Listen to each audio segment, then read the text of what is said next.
Meanwhile, back at the United States Conference of Catholic Bishops Ranch, their top concern is intervening in the U.S. Supreme Court case deciding President Trump's executive order restricting citizenship to people who just happen to be born here, to illegal, for example, legal immigrants, that they don't get to claim citizenship.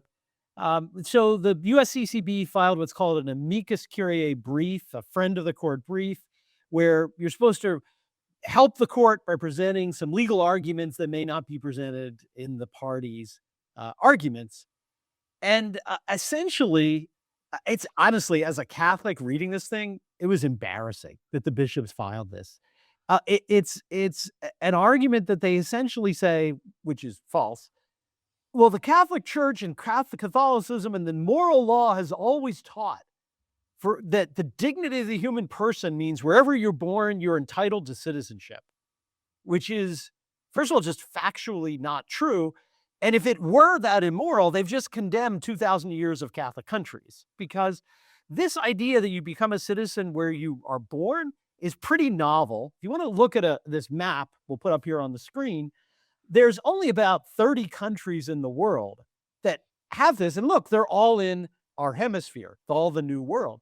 Look across the original Christendom. Well, all of their legal systems did not have this. They said you have to be born from somebody from the country. So they're essentially saying, oh, well, the church, we got it wrong for 2,000 years, allowing all these countries to have this citizenship of, by parentage, not by place. We were actually violating everybody's dignity for 2,000 years. And they actually go so far to misquote Aquinas. Aquinas is actually commenting on a debate that was going on that Aristotle had in Athens, because some in Athens said, well, to be an Athenian, you need two parents who are from Athens. And Aristotle says, well, I think that's a little too much. I think as long as you had one, that's enough. And they cite this as if Aquinas is saying the U.S. Supreme Court has to strike this down. It's absurd. For Pelican Plus, creators had to look for ad revenue from secular social media algorithms, which was an unpredictable way to raise a family. Now Pelican Plus sustains many families, including mine, through our Catholic business. This is only possible due to the support of the Founders Club members. If you're interested in helping save Catholic media and helping families like mine, become a Founders Club member today at pelicanplusfounders.club. Well, the traditional conception of citizenship is by blood.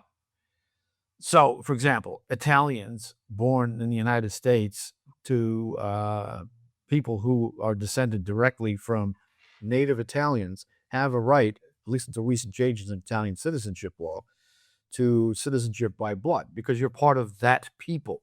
The irony here is that in medieval Europe, which was borderless, citizenship was determined not by any kind of arbitrary designation of a line. If you step across the line, deposit a child in that container of authority, and suddenly that child is a citizen. That's not the way it worked in medieval Europe. If you were associated with a people in a territory governed by a sovereign which had indefinite borders, it was essentially the sovereign rule of a king over a people, then you were, even the concept of citizenship was foreign to medieval Europe. No one had passports. You didn't have ID cards in your wallet identifying you as a citizen of France. So the irony here is that this is an article I constantly cite by Richard T. Ford of Stanford Law School about the old pre-liberal map of Christendom. And he says that under the pre-liberal map of Christendom, we had a complex space consisting of people united by blood, by a common culture, by a common religion. And there were no fixed borders where if you step across the line, you're magically in a different jurisdiction. And he said there was no aerial conception of political sovereignty. Not aerial as looking down from an airplane, but aerial as pertaining to area. There were no mapped out areas where if you had a child in that area, that child was magically a member of that kingdom. No, there had to be a grant of a royal privilege or a privilege under local law for someone arriving in an area not precisely demarcated by maps. So this idea of mapped out jurisdictions like states, the 50 states, or the nations of the EU, is a result of what Ford shows to be the relatively modern science of cartography, map drawing.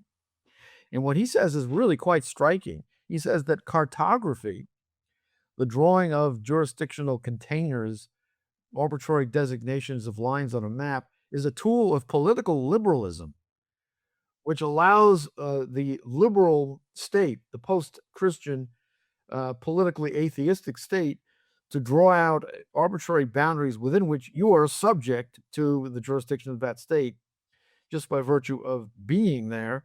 And as he concludes, and I'm quoting from his article, liberalism is a world of walls, and each one creates a new liberty.